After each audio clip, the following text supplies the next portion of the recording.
Hey, everybody. Welcome back to another episode of the Saturdays in Storrs Podcast, or in this case, a Wednesday edition of the Saturdays in Storrs Podcast, brought to you as always on the Crossover Media Network. My name is Kanaye, and like I mentioned in last week's episode, the videos for this podcast are going to be coming out not only on Saturdays, just for the rest of the season, at least going forward, just because with how the tournaments work, with the Big East tournament starting up, UConn playing the first game tomorrow on the date of this recording. By the time you guys are seeing it, UConn will play tonight on Thursday evening at 9:30. So definitely late tip off. But again, um, yeah, just with how the Big East tournament's working, they could lose any game, and they'll have to look ahead for the March Madness. And then, of course, once March Madness begins, UConn season could end at any given moment. So yeah, I just want to have videos out for you guys ready to go. Especially this week with a lot of news around the program, specifically Dan Hurley. Definitely some stuff I want to talk about regarding that. And of course, the Big East tournament, like I just mentioned, UConn plays the winner of Seton Hall and Villanova. At the time of this recording, it is 8:20 currently. So that game is not tipped off yet. If I had to put money on it, though, I bet you Nova probably wins. And UConn will be playing Villanova tomorrow again at 9:30, so late tip off. But yeah, got to go on a run in the Big East tournament. They had a nice win against Seton Hall last Saturday. Of course, like I mentioned, there's been some little bit of controversy around the program, just some of the stuff Dan Hurley said um, in his 60 Minutes interview that he did this past Sunday.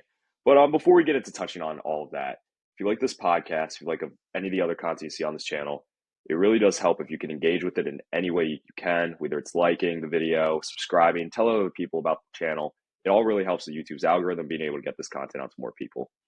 So without wasting any more time, let's touch on the Seton Hall game really briefly. There's not really too much notable to go over in terms of that game. It was a game that was obviously it should be a win with this team this year. Of course, you can't guarantee a win against anybody, it seems at this point. Of course, I talked about how both times against Memphis and going into the Seton Hall game at the Prudential Center, how I felt that UConn's talent, just overall team, was going to be enough to beat those teams.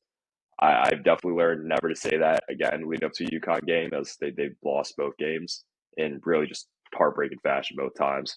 But yeah, this time they were able to handle business at Gamble Pavilion on senior day against Seton Hall, 81-50. So big win by over 30 points.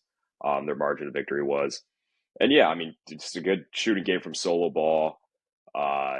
On top of that, Samson Johnson had a good game. Alex Caravan, Hassan Diarra, he threw that sick off the backboard alley-oop to Samson Johnson on the break. I want to say it was in the second half. But yeah, it was just, of course, a game that you'd expect them to win. I'd add comfortably. Of course, we didn't see that at The Rock in Newark, but this time at Gamble, they were able to get it done. And, it was just a nice day. A good way to send out the seniors. Samson, Caravan, just really nice to see those guys get a big win in their last game at Gamble Pavilion. Of course, again, when you expect them to get additionally comfortably. So, yeah, 30-point win, 31-point win, in my mistake. So very nice to see, of course. And yeah, I definitely think they've been playing really well as of late. They've kind of beat the teams that you expect them to beat handedly, where earlier in the season maybe they weren't beating these teams by as much, like Georgetown, where at times that game earlier in the season at Georgetown was a little bit closer at Capital One Arena, or against Providence, where they went down 14 in the first half, or 16 or whatever it was, and they were able to come back and win at Gamble. Seton Hall, of course, the loss in Newark. But, this time around, when they play them at home, they beat Georgetown pretty handily at the XL Center. You go into the dunk and beat Providence pretty handily in that game as well. Pick up a huge win against Marquette at Gamble. Really, really needed that win, of course, which, like I talked about in last week's episode, or my mistake the week before, how you really needed to beat Marquette to be able to get to that 3 seed line in the Big East tournament, which they were able to do. So yeah, of course, really important when that was, and then yeah, just finish the season strong, blow out Seton Hall, and that's what they did. So that was nice to see. But yeah, to just preview the Big East tournament again, they play the winner of Seton Hall Villanova. More than likely going to be Villanova that they end up playing tomorrow night. And of course, that's definitely a team that could pose a little bit of a problem for UConn, just with Eric Dixon, Wooga Poplar, Jameer Brickus, just Jordan Longino, just with the shot making that they could potentially come out with. And I mean, Villanova's going to be playing with their tournament lives on the line. They're going to have to play. They're realistically going to have to win the Big East tournament to be able to get in March Madness. So Villanova's going to come out firing. Kyle Neptune again on the hot seat. He's kind of in an NC State Kevin Keats situation, like Kevin Keats was last year. I understand he was just fired, but he's kind of on that trajectory line right now where he's really on the hot seat. He needs to do something here to go on a run and win this tournament and get the Wildcats into March to really increase his job security going into next year and into the summer. Because Kyle Neptune, I'm not really sure how much more time the university has in terms of their patience and waiting around for Kyle Neptune to put together a formidable season where they're nationally relevant and competing for national championships again. But again, I think this is a solid roster that Villanova has. I mentioned Eric Dixon, Luka Poplar, Amir Brickus, Longino, all guys who have hurt UConn at different points of the season. Of course, Eric Dixon, the leading scorer in the nation, because he's able to get to the foul line a lot, which definitely could pose a problem for UConn considering how foul heavy this team is this year. Of course, that's something that everyone knows by now. And UConn just got to limit their fouls. They can't hack. They got to stay down on Eric Dixon's ball fakes. I'm going to look for Terrace Reed and Samson Johnson again. Just go straight up with your hands. Stay down. Don't go for ball fakes. And I would love to see Jalen Stewart get some more minutes guarding Eric Dixon like he did at that game at Finneran Pavilion where he held him to 6 for 20 from the field, which was really great. So yeah, I'd like to see Stewie get the matchup again in this game when he is on the floor. Obviously, he's not starting right now. He was starting back then just because Liam was hurt. But yeah, outside of that, you got to close down the shooters. Luka Poplar, Jameer Brickus, Jordan Longino. You can't let those guys hurt you. And you got to, again, this UConn team needs to fully buy into being an offensive powerhouse. They're going to have to hit shots. They can't come out weak. They can't come out slow. They got to come out hot. That's every game going forward, of course, because if you get off to a slow start, then this UConn team is going to get in trouble. But definitely, I think if you're a UConn fan, you do really have to like where this team ended up in seeding. Speaking of seeding wise, just looking at the Big East tournament bracket and where they ended up, they play again the winner of Seton Hall Villanova, which they're probably going to draw Villanova. If they're able to beat Villanova tomorrow night, then they would play Creighton, I would assume. I believe Creighton draws the winner of, I forget off the top of my head, I want to say Butler and DePaul, maybe. But yeah, definitely a game that I think Creighton probably ends up winning. And I'd assume if UConn can win against Villanova tomorrow night, then they'd probably play Creighton to go to the Big East Tournament Championship. So definitely, I think if they do draw Creighton out of that matchup, I think that's definitely something that could be it is going to be a good game regardless of what happens, I believe. But it's definitely a team that is more than capable of beating UConn, like we saw at Gamble Pavilion. But just with how they play defense in terms of their drop coverage and kind of funneling guys into Ryan Kalkbrenner, who plays the deep drop coverage, that's something that Liam McNeil is going to be able to eat against if he's able to knock down those runners and those floaters, something AK is going to be able to do. And then that's just going to open stuff up for shooters like Solo Ball, Liam, again, when he's not attacking the rim, AK, Hassan, maybe he's, of course, not the greatest shooter, but maybe he's going to be able to get something off the dribble. And then, of course, you look for Terrace in that type of a matchup. You just need him to be really physical. Ryan Kalkbrenner, again, I look at him. I have so much respect for Ryan Kalkbrenner. He's one of the most underrated players in the sport in his tenure at Creighton. But he tends to struggle in a lot of the bigger games, specifically in matchups where he is facing a bigger physical five, like we see with Terrace Reed. I mean, just with how physical Terrace Reed can be when he wants to be. And I think if Terrace Reed could show up and show Ryan Kalkbrenner level of physicality, and that's definitely going to help. And yeah, so I definitely think you'd look out for that in that game if that does end up happening. But again, going back to UConn beating Marquette and being able to get on the 3C line for the Big East tournament, that was just so important because now you don't have to face St. John's until you make the Big East championship, if you make it that far. And I think that's super important for tournament seeding going into March Madness, because at this point in the season, it seems almost inevitable that UConn ends up as an 8-9 seed. Um, it's gonna take a lot, I think, for them to be able to get to that 7 seed line. Probably would have to win the Big East tournament. I would think, in order to be able to get to that point. It's just with the way it is shaping out right now, a lot of the teams that are on that 7 seed line currently, teams like from the SEC, from the Big 12, who've played a better level of competition throughout the year. On top of that, in their tournament games, they're playing a higher level of competition than what UConn's going to see in the Big East tournament, just considering how weak some of the teams in the Big East are this year as opposed to previous years. And again, you're playing the SEC. You're going to be playing a ranked team almost every round, a team that's going to be in the tournament almost every round. So definitely more opportunities for those teams to build upon their resumes, which are already strong, or at least stronger than UConn's as it is right now.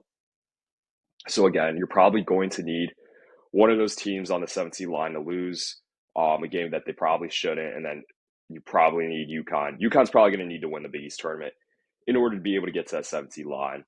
I definitely do like UConn's chances against the St. John's if they are able to make it to the Big East championship again and play St. John's. I think you're not going to see what you saw in that St. John's home game at the Garden, where it was primarily red in the crowd. It was really for the first time what felt like a true St. John's home game at the Garden in that matchup than from, I mean, what you've seen in the last 10 or so years. Just with, again, it all goes back to Rick Pitino and what he's done to be able to revive and bring back the St. John's program. And you just have to give him all the credit in the world because it's incredible. But I think in the Big East tournament setting, you're not going to get that. I think it's definitely going to be more of an even 50-50 split between red and navy blue. Or I think Hassan had put out something, UConn men's basketball put out something about wearing white going forward if you show up to any of the postseason games, whether it's Big East tournament or NCAA tournament. So maybe half red, half white. I'm sure you'll still see some navy blue out there.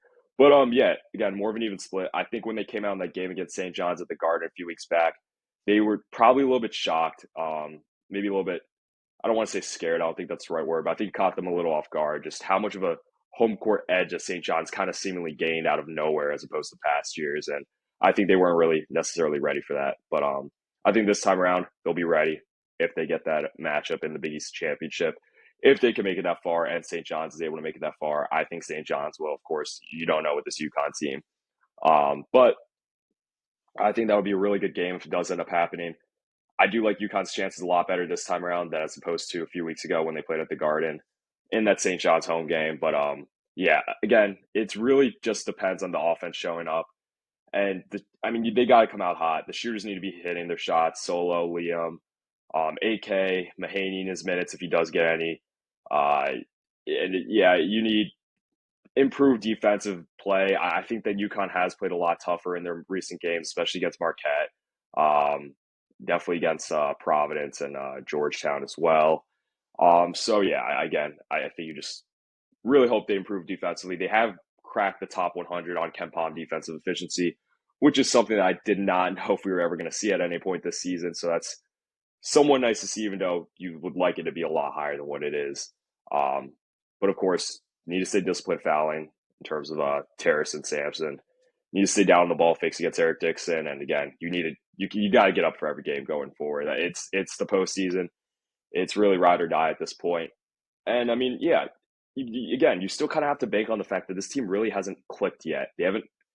They're starting to hit their stride, I think, but it hasn't all just clicked where it's all come together, where they play their best game. I think you could definitely make the argument, even in the games where they have looked good this year, that it was nowhere near as good of a game that you probably could have seen out of them. Just where the shooters are all knocking down the shots, you're playing tough defense, you're getting on the boards, and just you get a combination of everything you need to be able to win a Big East basketball game and a game in March. But yeah, again, Big East tournament's going to be really important for them, trying to get to the 7 seed line.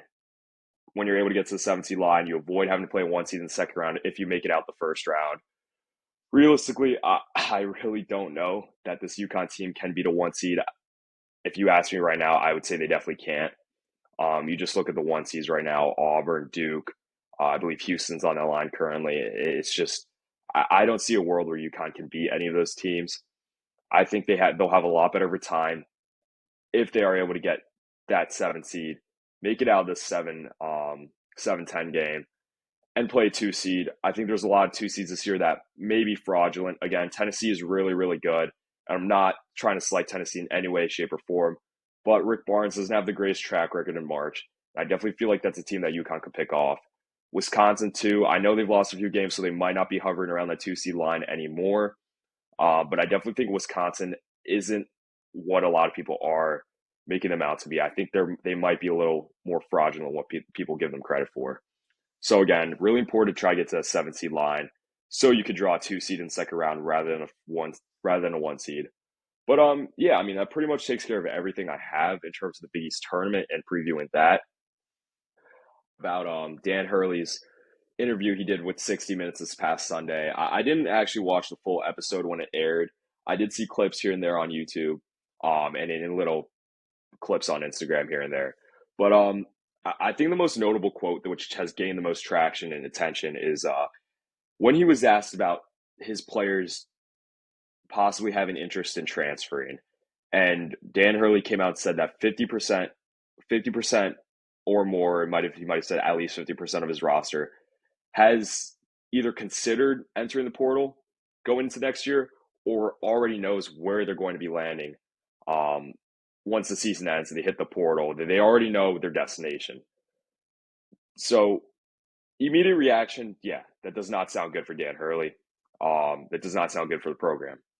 But I think the more I thought about it, I think a lot of people are giving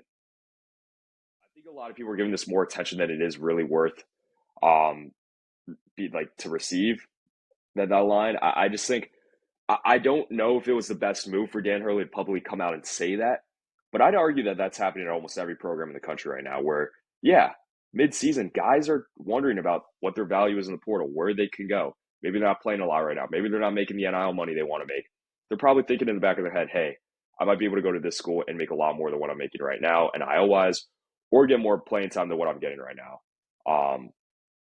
And I mean, I think you have to in this day and age. That you'd be dumb not to if you're a player to wonder about what your NIL value is or what you'd be making or where you could be playing in terms of your opportunities of being able to get to the next level or maximize your opportunity for profit in college while you can now with NIL and everything that's going on with now the NCAA allowing schools to pay the players directly rather than just being able to set up NIL deals alone.